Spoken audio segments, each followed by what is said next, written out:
You're blind.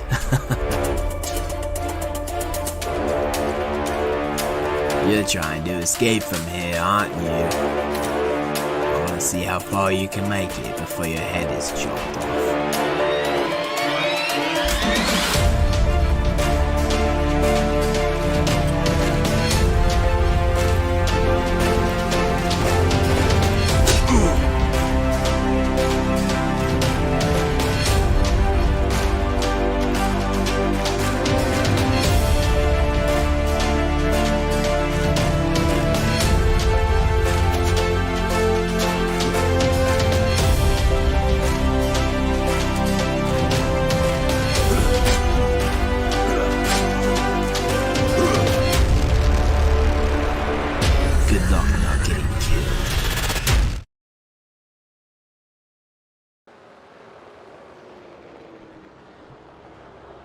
Hello and welcome to round number 7 of the NCC National Capital Chapter BMW Car Club of America.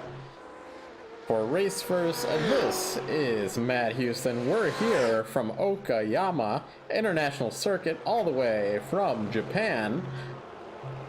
Looks like another good one out here tonight. We ran this one in season, it was called Oktoberfest, and we ran the Z4.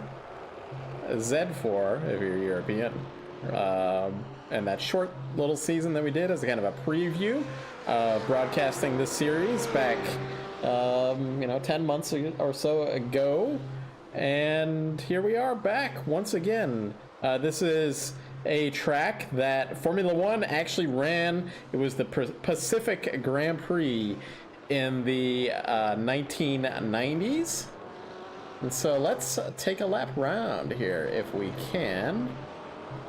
Going on board with Chris Hill. We'll wait for him to complete his lap. He's currently in turn 8. He's going to be going through 9.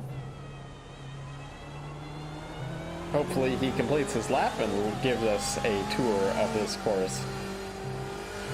Currently second place. Provisional pole is Stefan Vappa. All right, out of the final corner comes Hill down the long front straightaway. Really good passing point coming up to a right-hander in turn 1, named the first corner. Kind of difficult to find the apex of that corner. Coming up to the Williams corner, turn 2. A lot of the corner names, even though we're in Japan, have very Formula One inspired names. This is turn 3, Moss corner. Then the turn 4 Atwood curve. It's kind of a hairpin, really. Then another, well, I said hairpin, but we're coming up to turn 5, which is the hairpin corner. Probably the best passing point on the track. Going to be taking 40 minutes of racing here tonight. Lap time's about a minute and a half, minute 26. So we're looking about, I don't know, 27 laps, something like that. Through turn number 7, Piper. There was turn 6 was back there as well, Revolver. This is turn 8, Redmond. This is where we actually started the onboard initially. And through turn 9 and 10, or 9. That was Hobbs corner is turn 9 after David Hobbs, as Chris is going to drop into the pit lane. That'll be Mike Knight corner, turn 10, and turn 11 was the final corner we started with. It is called the last corner, final corner. Steve Ficacci out here. Familiar names at the front of the field. VRG Racing on the side of that car. Darren Treakle Insurance car out here. So last couple weeks we've had some issues with qualifying displaying correctly. We're going to try this one more time this week, but I'm going to quickly see if we can take a screenshot of the qualifying. There we go. So that I know exactly where everybody started. I have about 2 minutes left in qualifying. Shout out from Barry Buchanan family. tuning in. They tune in every week, it sounds like, just about. Anybody else supporting their drivers out here? We only got 13 of them this week, but anybody supporting their drivers, let us know. We'll make sure to give them a little bit of camera time. Let's see here. Is Barry? He's out there. His familiar livery now that we've been broadcasting him for a little while here on the channel.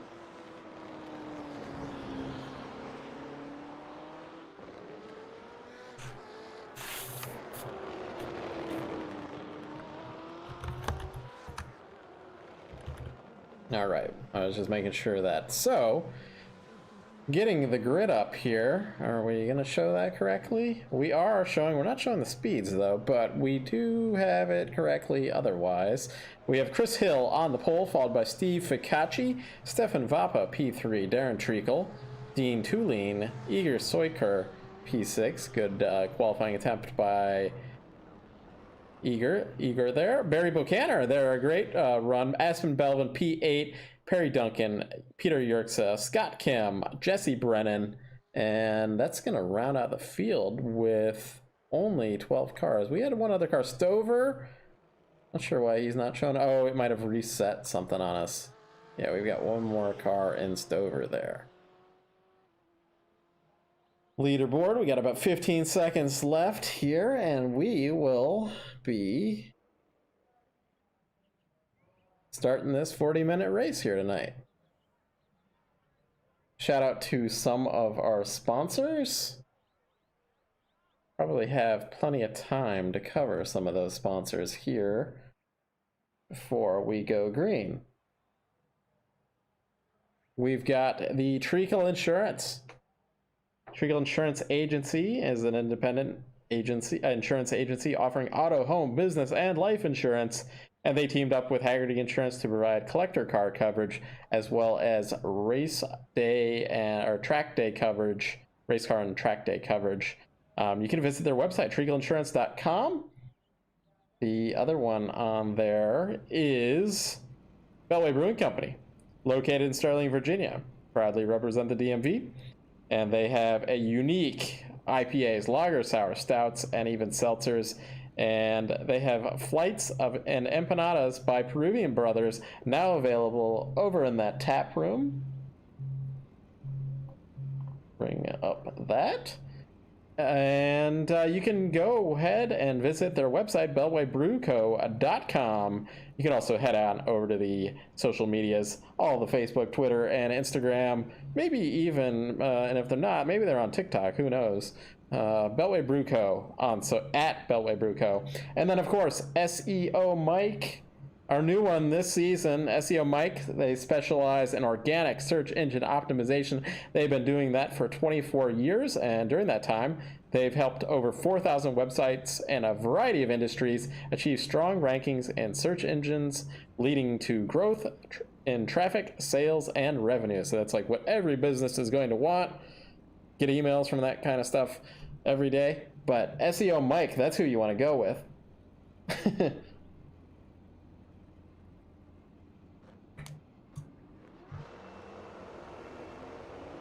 They get these ones saying that, you know, they can help racers grow.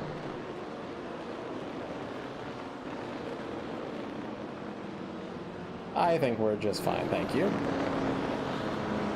Estimating about 28 laps here tonight. Chris Hill on the pole. Really tight field here at the front. Just hitting, topping Stefan Vappa there around the last corner here. See some shout outs from Barry and Dean Tulin fans out there too. We'll get some coverage of them after we get on the green flag here. Here we go. They look really good coming down this straightaway, don't they, folks? Really good start. Steve Ficacci thinks about going inside there. Let's go with a little bit wider angle. Ficacci trying to make it work on the outside. Hitting one of our cameras with one driver. And Ficacci takes over P2 over Vappa, who had started in second. These familiar four. Kind of always 1, 2, 3, 4 in this field. Chris Hill out to lead there, heading into the hairpin. Now we've got another group led by Barry back here with Aspen Belvin. That's Igor Soiker inside into the hairpin.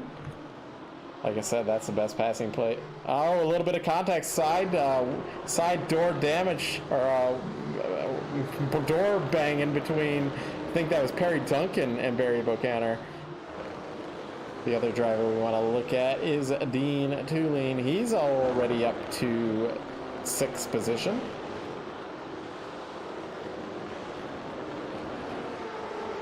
SEO Mike Carr. Chris Hill comes out of that final corner. He's going to lead our first lap. Back to Fikachi in P2. Has Vapa right on that rear bumper. Into turn 1 they go.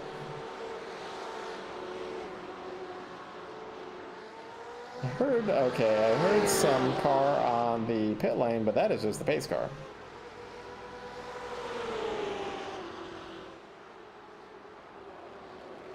Stover's diving low, and Jesse, it's Perry Duncan. Actually, it's Perry Duncan getting around Stover. Those cars look so similar. Hard to see who it was. Dean Tulane working on Igor Soiker.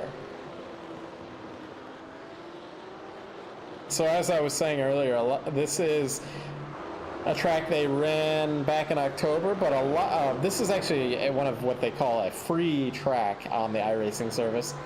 Basically, you pay a monthly fee for the iRacing service, and it has a list of kind of starter tracks they give you, and you buy other tracks from there. It's quite expensive, quite a commitment, but it's still cheaper than real-time racing. So anyway, this is one of the free tracks. So a lot of these drivers, if they come through the Mazda MX-5 is kind of the rookie car in iRacing. If you come through that series, almost every driver will have run Okayama at some point. So a lot of these drivers, although this might not be one of the main tracks they can think of, like a Formula One track or any North American track that we usually run, but a lot of drivers have laps here. So seemed like everybody, when I was talking to them, had at least some experience here. So some of the tracks like that Homestead was a completely new track.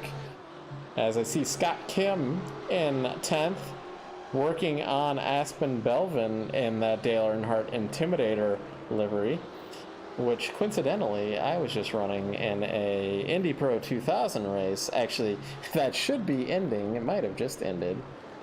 Yes, it just ended. I did the old start and park to help support that series car count over there. So I finished 16th, it says, of 17. So I couldn't finish that race. I had to switch on over some broadcasts for you guys. Aspen Belvin right there on Barry. Barry did drop back a position. Really good three-way battle here between Barry Bokaner, Aspen Belvin, Scott Kim. I wonder what Barry there would prefer me to call him. Like, some people like to use their first name or last name. I kind of just like calling Barry Barry, so that's what I call him. When we see Barry on screen, we say, "Hey, Barry." When I see Fikachi, for instance, Steve Fikachi, I say Fikachi.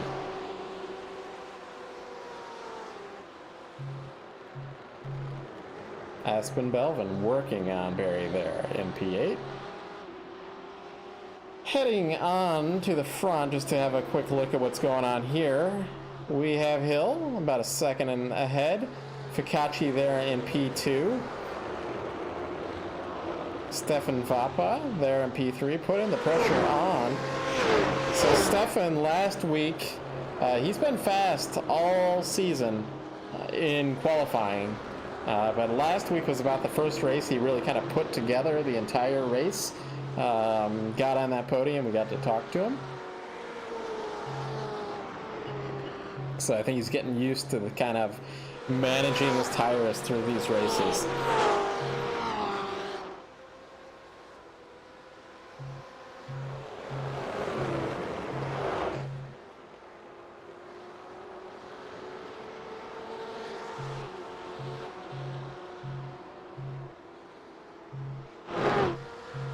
So Aspen Belvin got around Barry there, and now Scott Kim is working on Barry. Ooh, Scott locks up his right front tire. Barry's going to think about trying to switch around, but not quite there. And Barry's going to drop back to 10th position. Scott Kim is going to put his sights on Aspen Belvin ahead in 8th. Dean Tulane back in 6th, battle for 5th with Igor Soiker.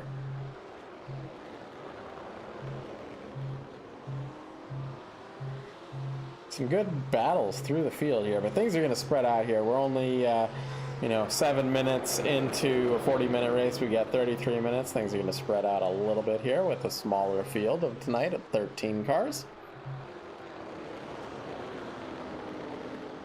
I like the camera angles that they provided us here tonight. Get some good views of these cars. I see Mike on the Dean Tulane car.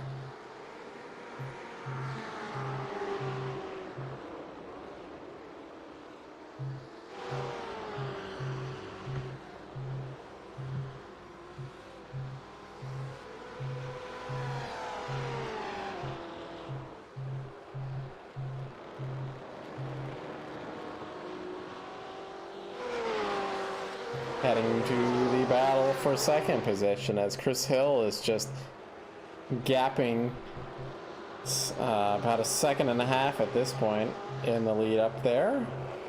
Precision Racing instruction car. He was out at Indianapolis Motor Speedway on the road course last week teaching, I believe, and that's why he missed a race.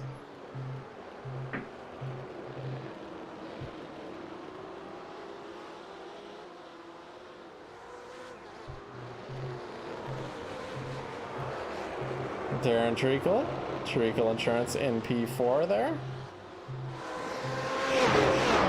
He's just kind of waiting in the wind, or waiting in the wings here, because not sure if I got my idiom correctly there, but he's just kind of seeing what develops between that 2nd and 3rd car of Steve and Stefan.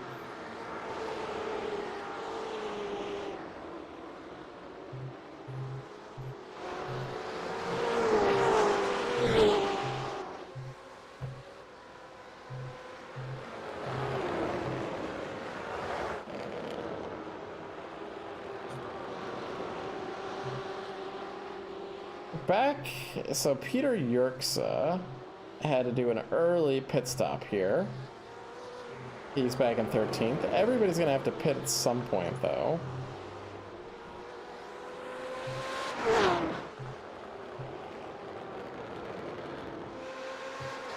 Go on board with the SEO Mike car here. See if I can turn this up as well. See how that sounds.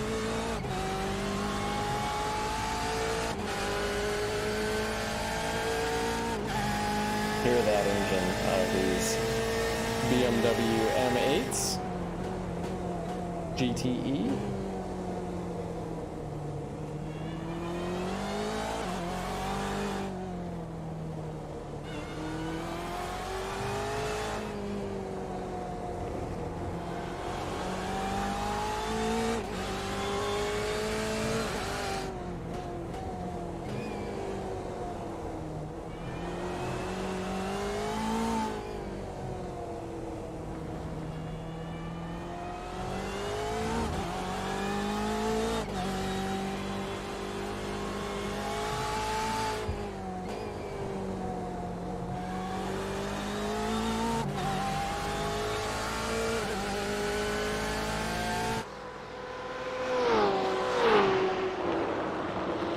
Hill is just checking out up here in the lead. 2.5 seconds at the moment. Pikachi still has Vappa lurking in P2. Treakle's right there in P3, or P4.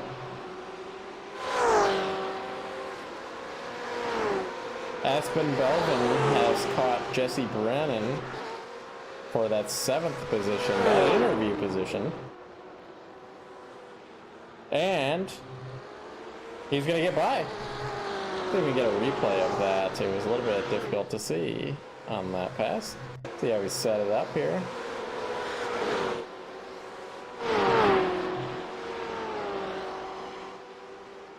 This is not actually one of the places, this is through the Atwood curve, not one of the places you usually have a pass at.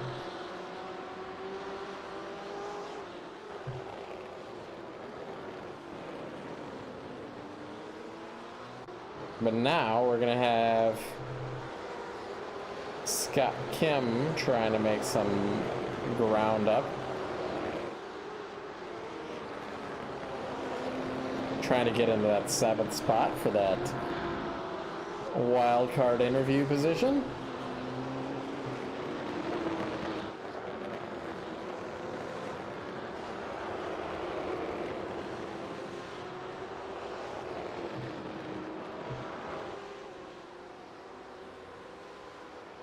Some big gaps developing out here as we are 27.5 minutes just about.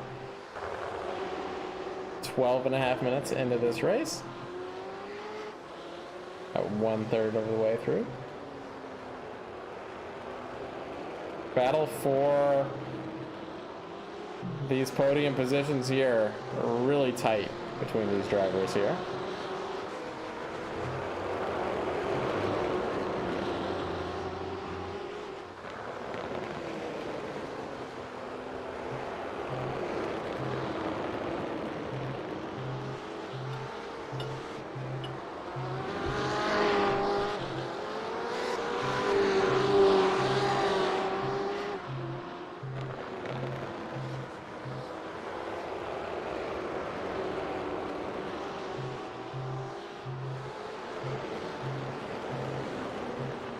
Aspen Belvin catching Igor Soiker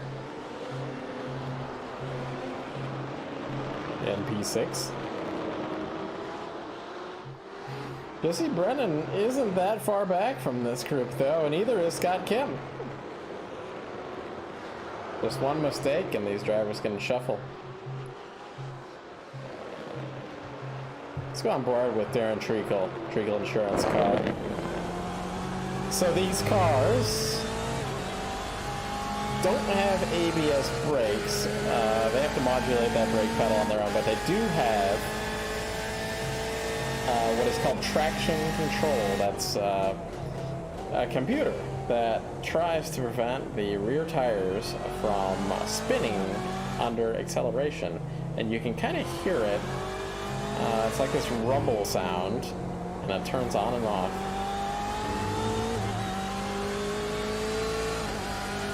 As the car fights for grip in these corners. I believe they have like a stability control as well. Oh, we've got battle between going on board here with Soiker and Aspen Belvin. Let's keep an eye on this one. It was down to about a 10th at one point. Going on board with Aspen here.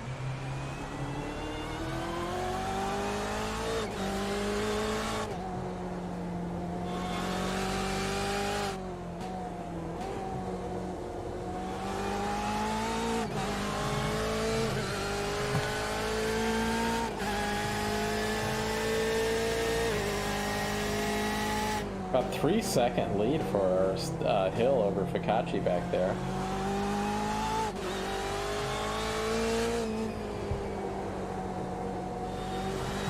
And this battle has spread out a little bit. Let's go back up to the front because I see it's really close between Treakle. That was into the hairpin, best passing point out here. In through turn 6, Revolver.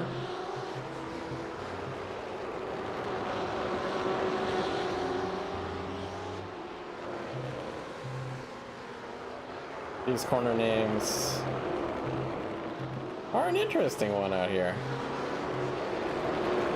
My colleague was broadcasting from Mid-Ohio tonight. They have a Thunder Valley. We did that last week.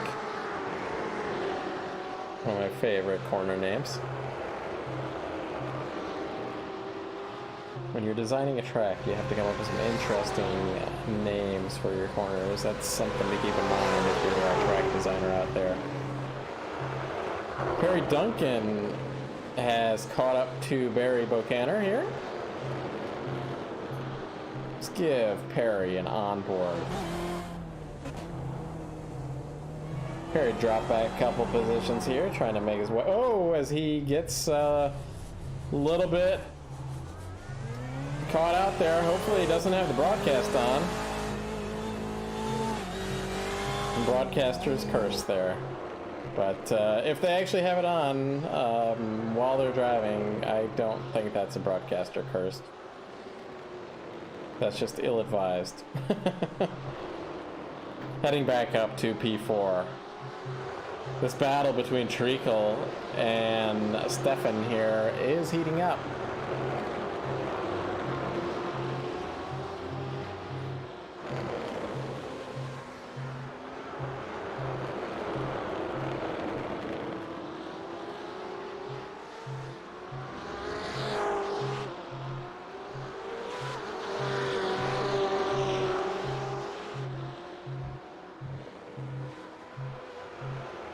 Treakle is right there.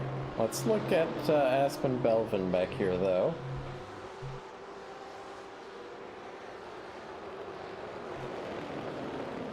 Let's see what he's doing. Working on Igor Soiker for that 6th position. So Dean Tulane, kind of on his own right now. You can see it. He's the only car on screen. The entire front straightaway is his. He's about 14 seconds back from Darren Treakle in P4 and about 12 and a half seconds ahead of P6. So he has room if anything happens.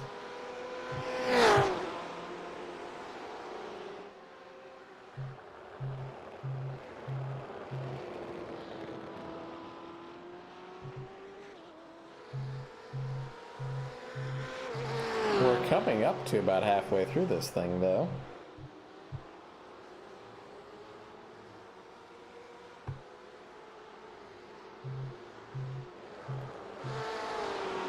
Aspen Belvin has dropped back a little bit from Igor Soiker, but I want to go back up to that pack, those 3 cars up here.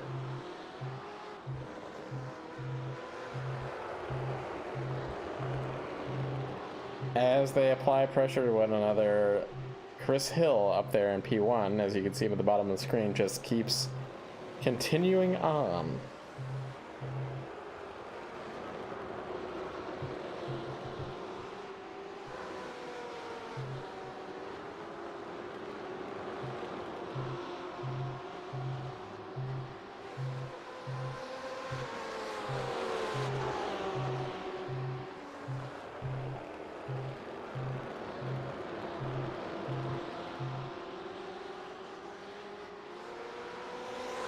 And Belvin is actually just kind of dropping back a little bit here.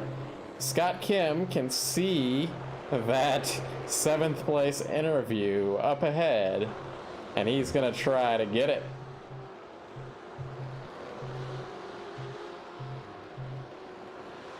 I know that's what Scott lives for here, is the interview on the broadcast.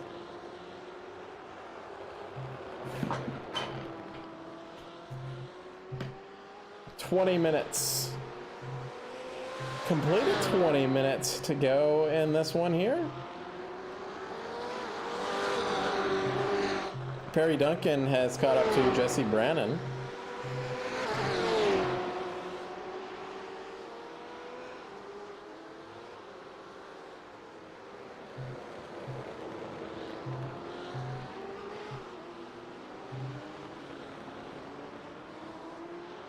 Perry Duncan working on Jesse here.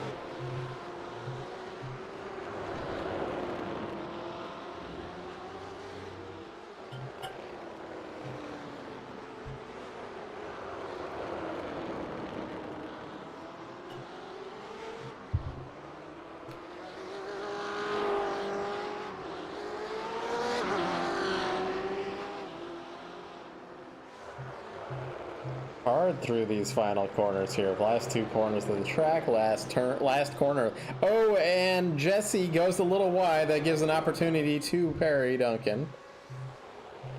Looks like he's gonna have it into the first corner. Literally called the first corner, side by side. Oh, and I saw Jesse just getting a little bit of oversteer into turn one. Rear end nearly came around.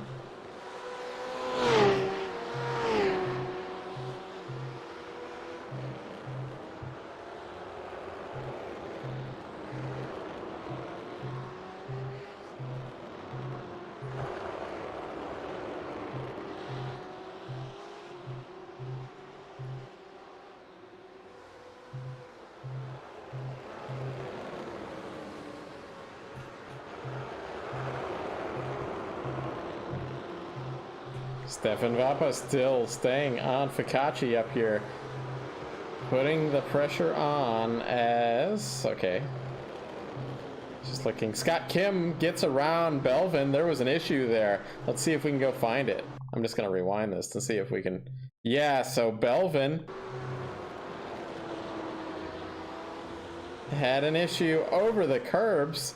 But was, let's see, was Kim? Okay, that I thought maybe Kim was already around him there, but no. That's how Kim takes over that position. He's going to be having a big smile on his face. Will Scott Kim, though, but we still have 17 minutes left in this one.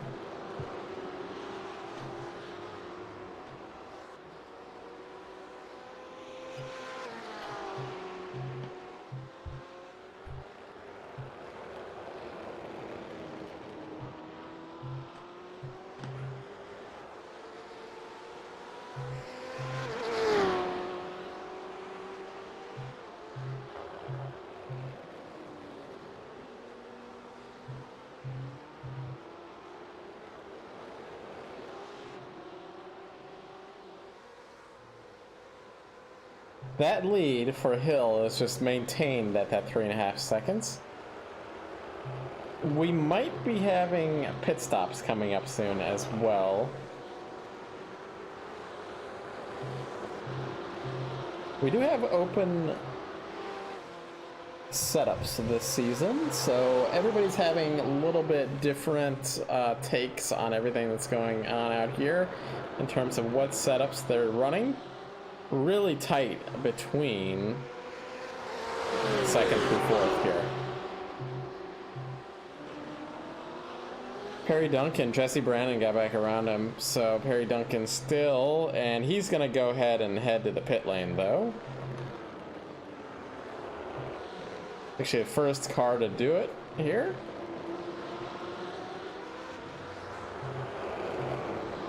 Let's go on board Darren Treakle.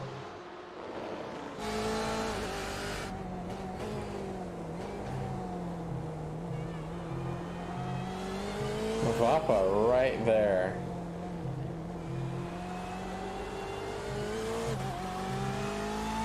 Treakle's gonna dive into the pits, as is Vapa. They've got to watch out. Oh boy, there was a puff of smoke from the tires. So third and fourth in the pit lane here. You can see how slow they have to get down to in that pit lane. So this is the time for Steve here to try to see if he can go fast here. See if he can gap out. With that said, he's actually dropped back from Hill a little bit more, 4.2 seconds at the moment.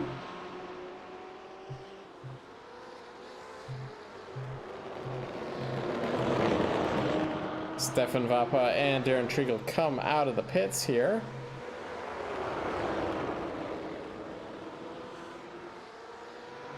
This will be exciting when Fikachi comes in the pit lane and how he comes out compared to these cars.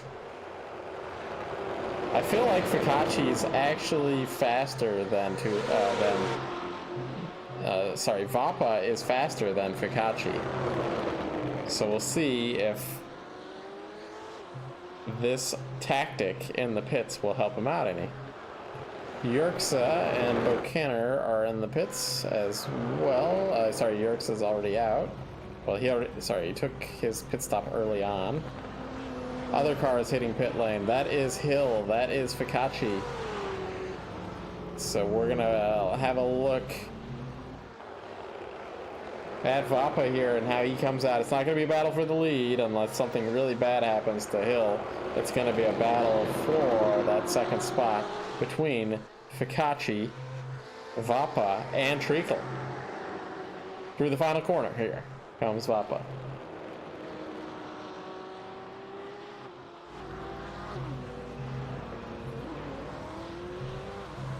Kachi coming out of the pits. He is ahead. Plenty clear.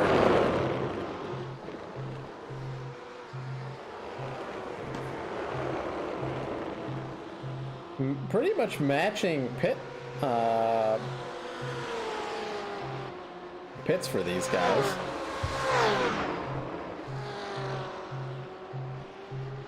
Short pit lane here too. Only 30 seconds on the pit lane. Some tracks we go to is like 35 or 40 seconds on the pit lane. Treakle has a moment here into this hairpin if he wants to try to make a lunge for a pass. Inside goes Treakle. Into Revolver. Vapa comes back. That's the nature of the course there. He fights it off.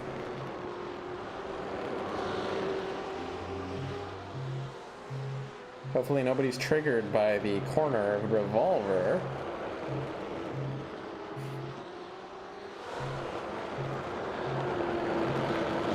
Best battle on the track. We're right here.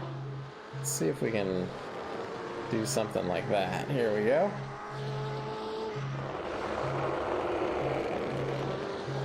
On board with Darren Treakle. We're estimating about 10 laps to go here. That is about 12 minutes as a car coming out of the pits. You know who we're missing here tonight? We're missing Stencelier from Beltway Brewing Company. Missing a few other guys out here too. We're missing Brian Kennedy, for instance. They couldn't make the trip over here to Japan.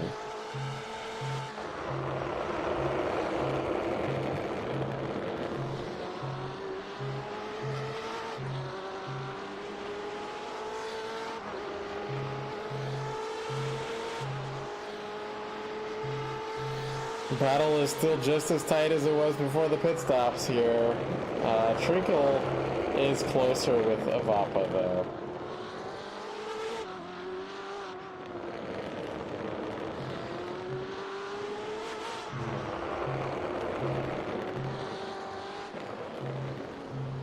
Check out the static cam here. You can really see the speed in these cars.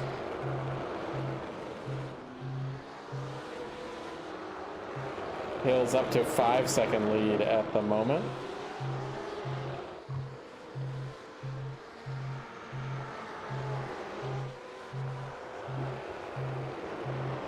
These cars 2, 3, and 4 putting on a great show for us tonight. Looking through here if we can find any other... Oh, we had an issue with Scott Kim. We did not get that on camera because Soiker is back into that 7th position. But we have a good battle between Duncan and Bokaner.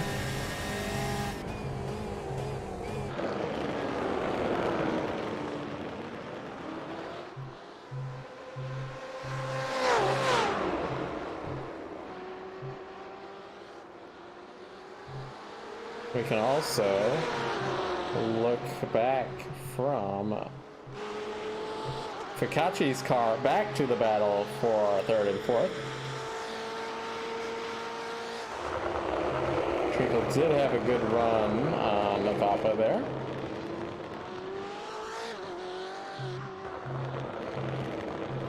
Glad you're liking the camera angles out here tonight.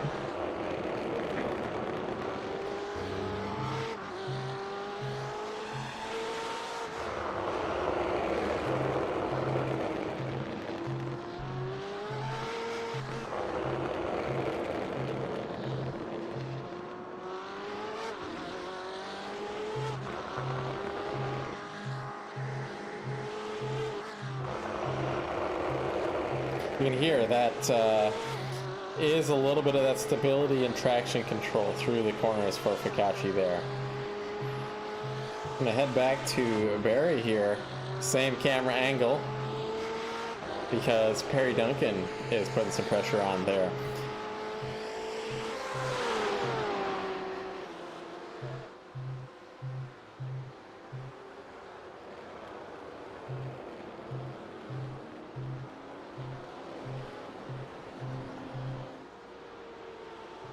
So Aspen Belvin currently in that wild card interview position.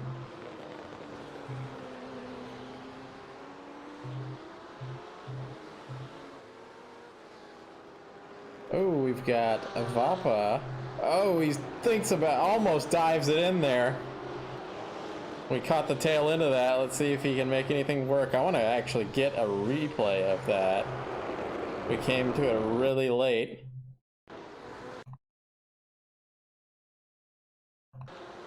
That was the best run Vapa's had all race. Into the hairpin. Not quite there.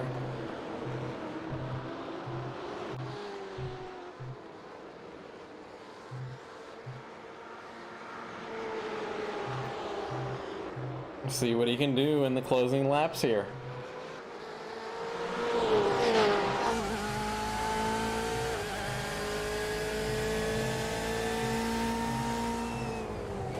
You can see Hills all driving away into the distance just about.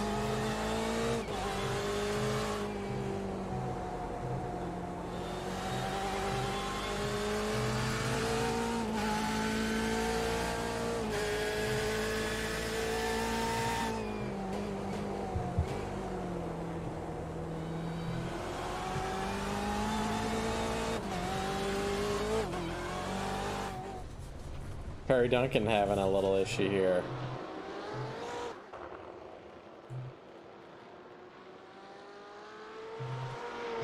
Dean Tulane still just driving around on his own out here in 5th place. He's going to get a top 5 here.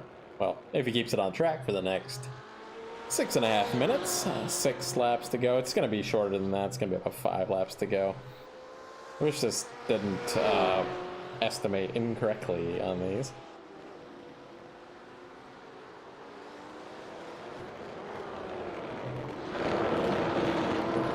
Backed up to battle for that 2nd spot.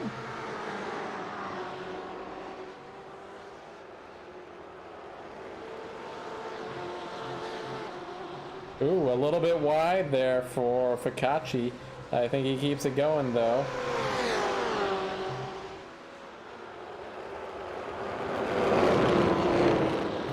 I do believe that Fikachi and Vapa might be you know, oh, as we have Treakle spinning it out. Uncommon from Darren Treakle here. Let's see if we can get a replay of that. What happened to Darren there?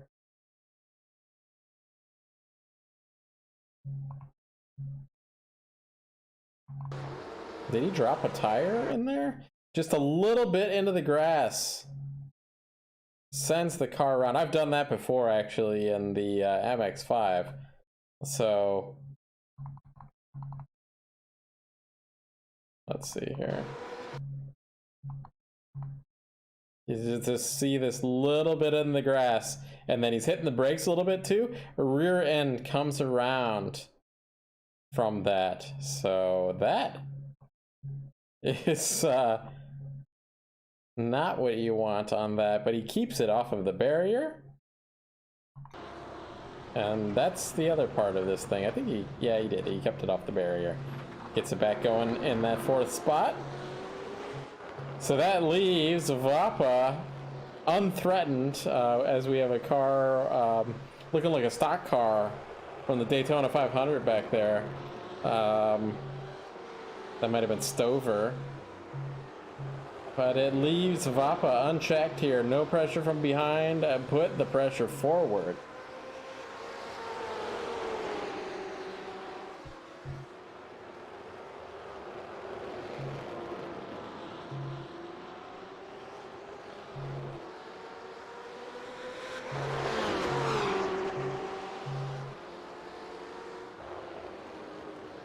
Who is that running back here? Is that Stover? Nope, it's not Stover. It is Brannon driving this Beyond Thunderdome mobile back here.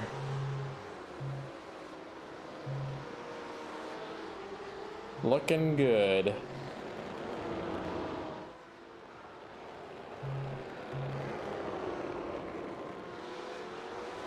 Let's go back on board with one of these cool camera angles with this battle for that second position. No pressure from behind by Vapa, so he really, like, even if he spun it out, he has the opportunity to just go for it. As we have some lap traffic ahead, it might factor in here.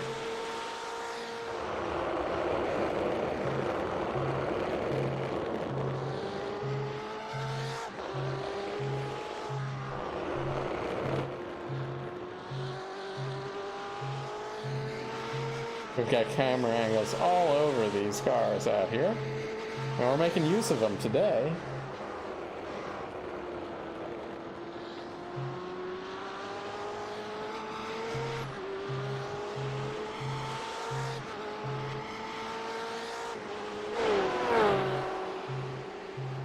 Not close enough to make any move here. This is really the closest battle on track.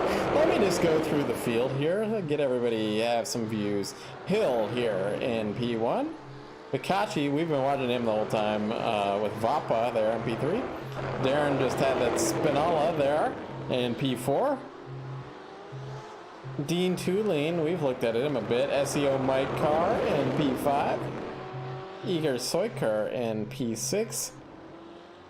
Dale Earnhardt, the Intimidator, Aspen Belvin in P7. Peter Yerxa in P8. Almost looks like a Doge coin on the side of that car. I can't quite tell. Perry Duncan in 9th. It's getting out of the way for that battle there. Bessie Brannon, we already talked about him in the Thunderdome machine. Scott Kim, he was back to 13th at one point, had a rough, it looks like he had a penalty, in fact, maybe speeding in the pit, something like that. He's in 11th. Barry Buchanan there, a bit of a struggle here today because he had a great qualifying position in 7th. He's going to come home in about 12th, and then we get Stover out here in 13th. So we'll finish this thing off here momentarily. The final chance for any lunges for Vapa over Fikachi here. We'll see if we get another lap out of this or not. We're showing the timer is 35 seconds here. It's saying 2 laps to go, so either getting the checkered flag or the white flag here, depending on what the iRacing computer tells us happens. I think it's going to be the white flag here, hopefully. Don't like it when it takes us right to the checker. 13 seconds across the line. What happens here? Final lap. We got the white flag. One more chance by Vapa here. Let's go on board with him for this final lap.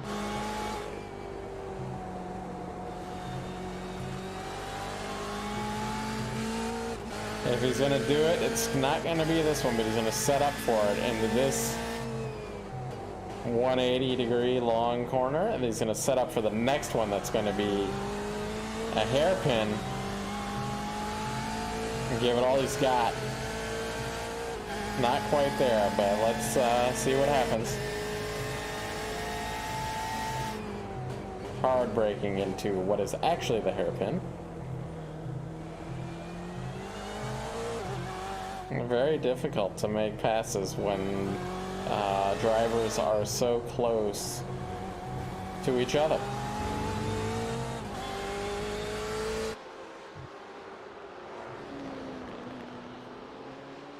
Hill's gonna make one final run through turns 1 and 2, or turns 10 and 11. Last corner, final corner. Precision Racing instruction car of Chris Hill is going to take the victory once again here by about 6.5 seconds over Fikachi and Vapa there at the line. And we've got the melee here. Oh, there we go. That's what we want to see. Not sure if Darren wants to have any part of this. Let's see here. No.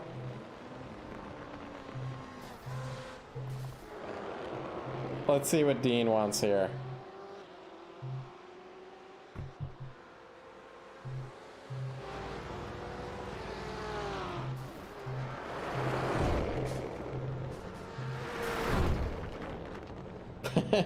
Okay. Let's see if we can give Scott. He's already in here, so. All right, well, we will get interviews going here. We'll be right back.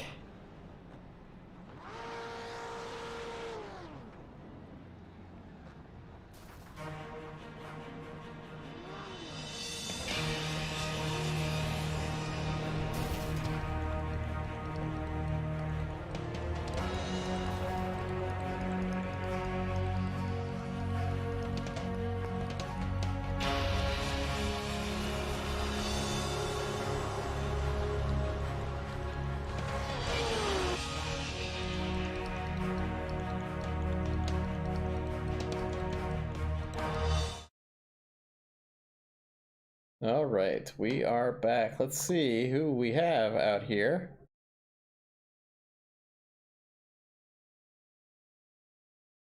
Hey, Aspen, this is Matt up here in the booth. You finished in the 7th position, so you get the wild card interview.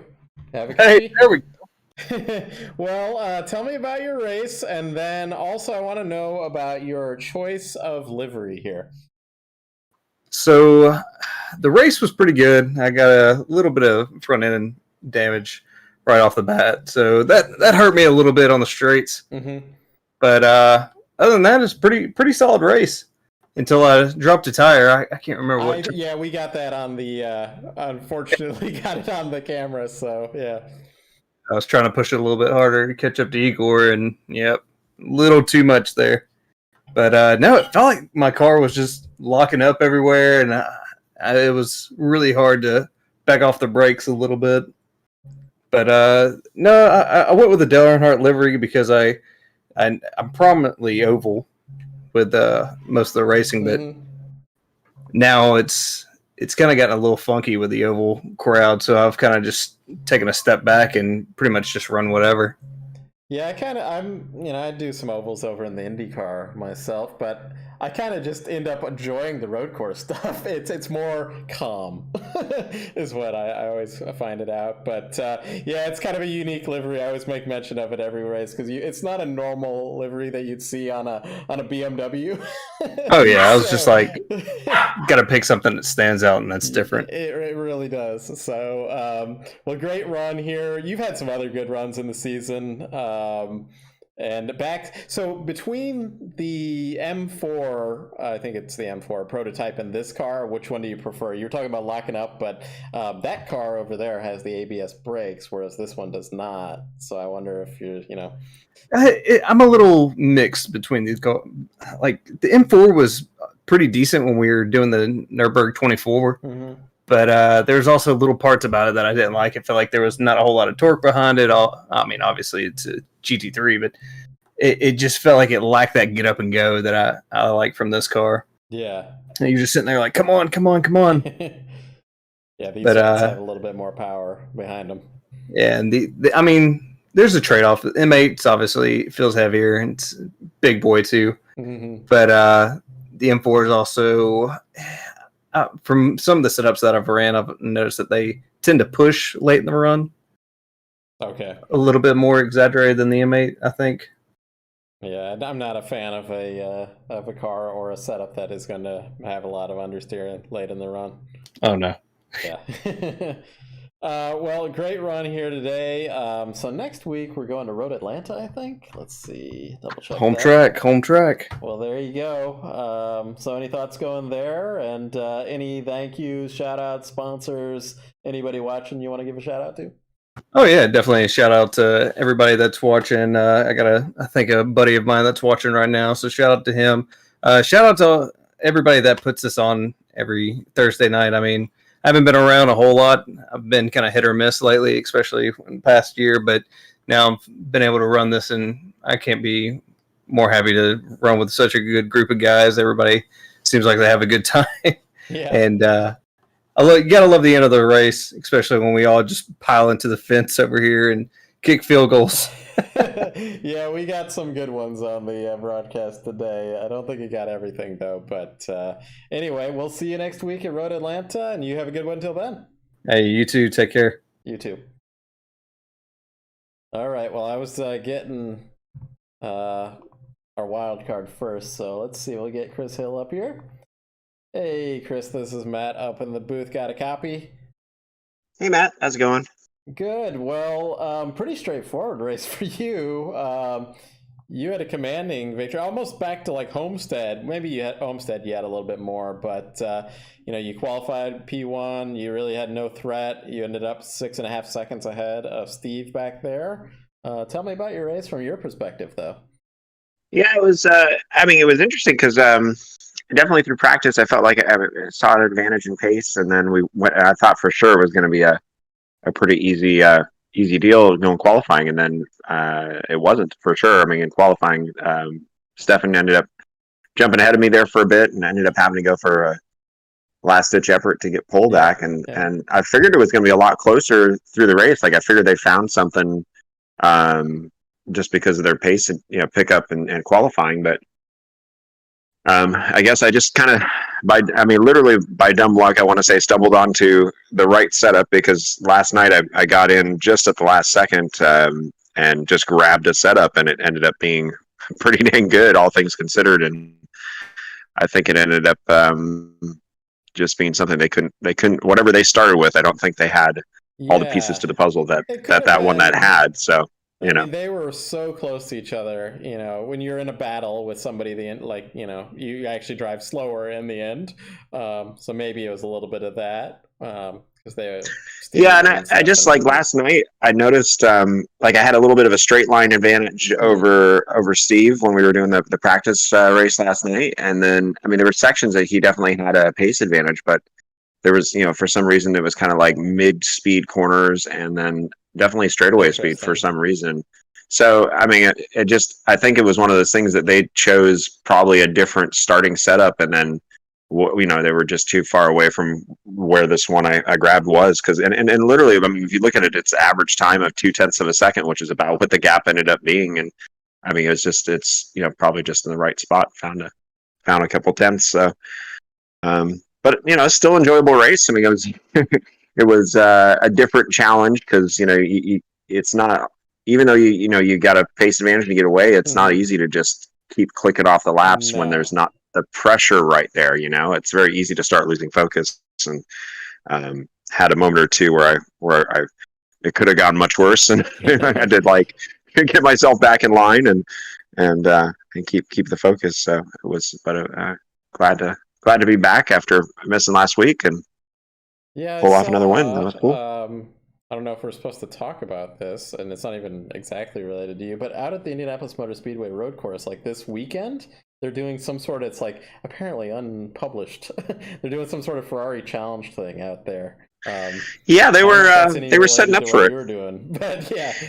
It was a different thing, because I was there with the BMW Performance Driving School. We had our M4 GT4s out there. We did a handful of days of that. And I'm actually going back in another week or so to be there for a couple of weeks. So we got a chance to drive on the track in a race car, which was kind of an awesome point for I think for almost every American driver that's at least in open wheel racing in some form. That's the dream, is to drive in Indy, and even though it wasn't in a race, it was still pretty memorable to get out there and get a chance to turn some laps in an actual race car on the track.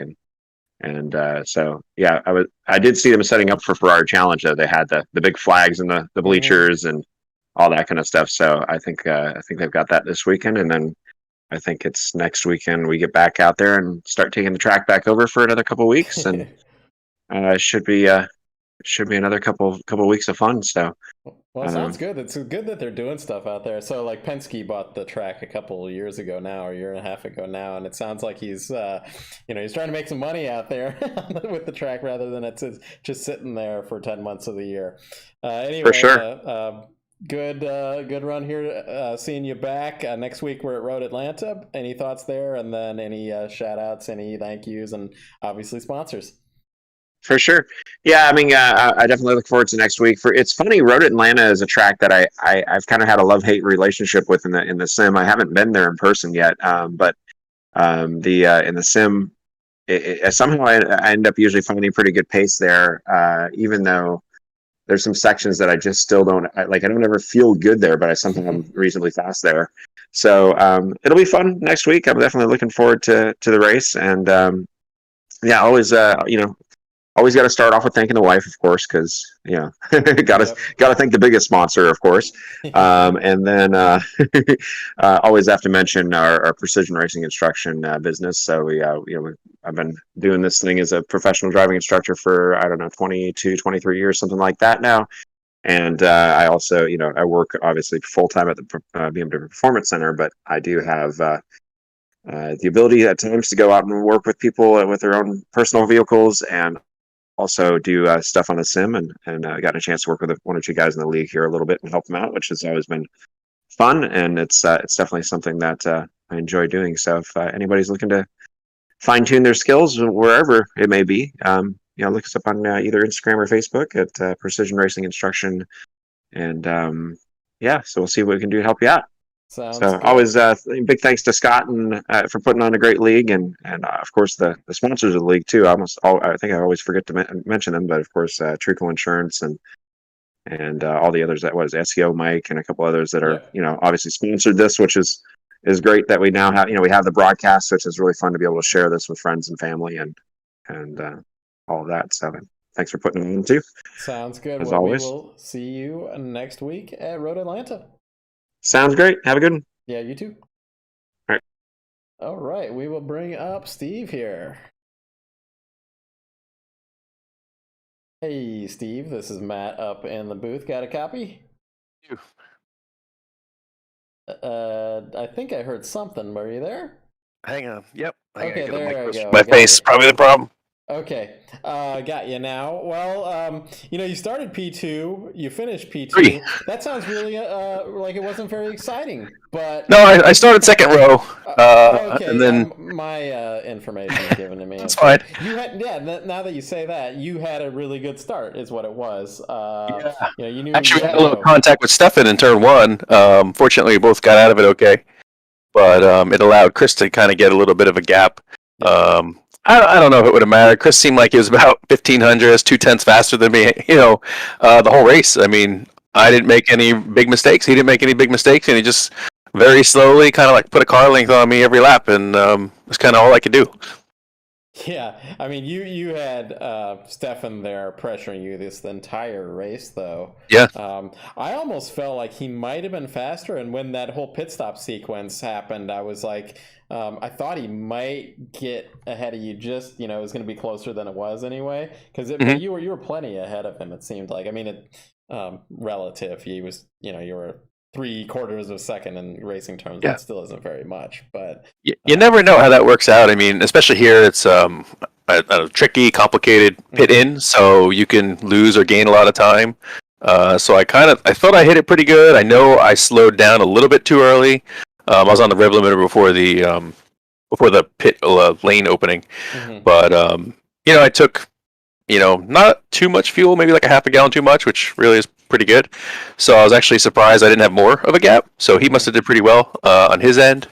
And I really thought he might have tried to do something earlier and get a few clean laps on his own to try to build that gap if he felt he was faster.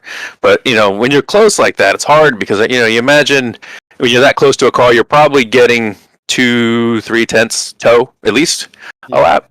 So it's hard to say. And then he's probably back there. I mean, saving his tires and saving his fuel, so he probably had a little bit of flexibility if he wanted to try something. But in my position, there's really not a whole lot I can do. I just have to wait and see what hand he plays and hope I can do it just a little bit better.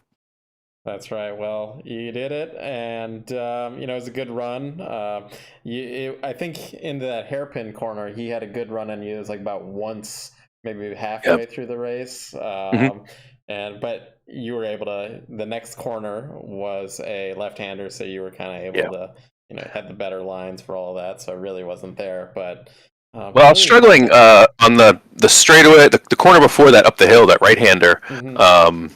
I was really struggling with the traction control was coming on, and the car was getting a little sideways. So I think I may have used up my rear tires. I don't know if it was probably a stupid thing, but I changed setup before the race to what I just altered my setup to something I haven't tried, and it went from being wearing out the front tires to wearing out the rear tires. So I was struggling like in the final corner up that hill, and then the two 180s.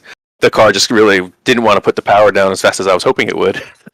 So the last few laps were just a bit of a struggle. Yeah, that traction control when it turns on, it's like, it's thankful that it's there, but at the same time, it's it really bogs you down. And then... Well, I felt like up the hill though, like the car would get sideways first, so I'm already penalized. Yeah. And then I'm like, all right, I got to fix this, and then the traction control is like, nah, just yet. That's kind of my issues with driving like the GT3 and this car is like I can't get used to the whole traction control. I usually drive cars that don't have it, so it turns on and it just makes me spin out. Yeah. So, but hey, we're going to Road Atlanta next week. Any thoughts going there, and any shout outs to sponsors, any friends, family watching? Probably my wife, who I need to thank. She always helps me with the kids, and my sponsors, Rick Flicks and the Vintage Racer Group, and then our league sponsors who do a great job allow us to have these races broadcast. SEO Mike, Treakle Insurance, we have Beltway Brewery. I think that's it, right? Oh, and then we have Hagerty as well. So thanks to those guys for, like I said, allowing these to be broadcast and. Make it sound like make the races feel a little more official. I think that's important. But Road Atlanta, I think we had a good race last time. I don't exactly remember it, but I feel like it was close. And it's a good track. It has that one long straightaway, so it kind of bunches everybody back up. So I expect kind of more of the same. The front few cars are going to be close. Yeah, it's just those the first few corners. That's the real treacherous part. Like it's so blind through those. That uphill and then over the hill, over the crest, and it's kind of blind with the chicane there. And the back part of it gets real good. So yeah, I think with a car like this with all the suspension, you're probably going to try to take a lot of that curb over that blind hill, and you're going to be teetering on a slowdown, and that'll ruin your race. So as close as these races have been, that'll ruin it. So we'll see what happens. All right. Well, we'll see you next week, and take care until then. All right, thank you. Yep. All right, we'll get Stefan up here. Almost pulled up Steve again. Hey, Stefan, this is Matt up here in the booth. Got a copy? I do, Matt. How are you? Good. Just got to turn you up a little bit, but tell me about your race. Steve got a little bit of a jump on you in turn one at the start, but you were putting the pressure on him that entire race. Didn't quite have it, but good run nevertheless. Podium, so. Yep, exactly. I'm not sure exactly how he got that run in the start, but he did. And then once that was there, we were just so similar in our pace that I only really got a shot at him almost once. It wasn't a real shot. I just kind of made it look like one. I like that. That's good TV right there. So that's about all. And everything. So it was like I even did a rewind on it. Replay. Yeah. If I tried to make him think about me a little bit, but I think that late in the race his tires may have been going off because I seemed to be able to pressure him more later than I could early on, but it still wasn't enough. I could just stay right on his bumper, and that was about it. I've gotten a lot of practice at following Steve. I used to be terrible at following other cars, and I'm getting a lot better at it. Yeah, I'll Seems say for myself, I'm also a little bit better than I used to be. I haven't really thought about that, but I'm better at it than I used to be too.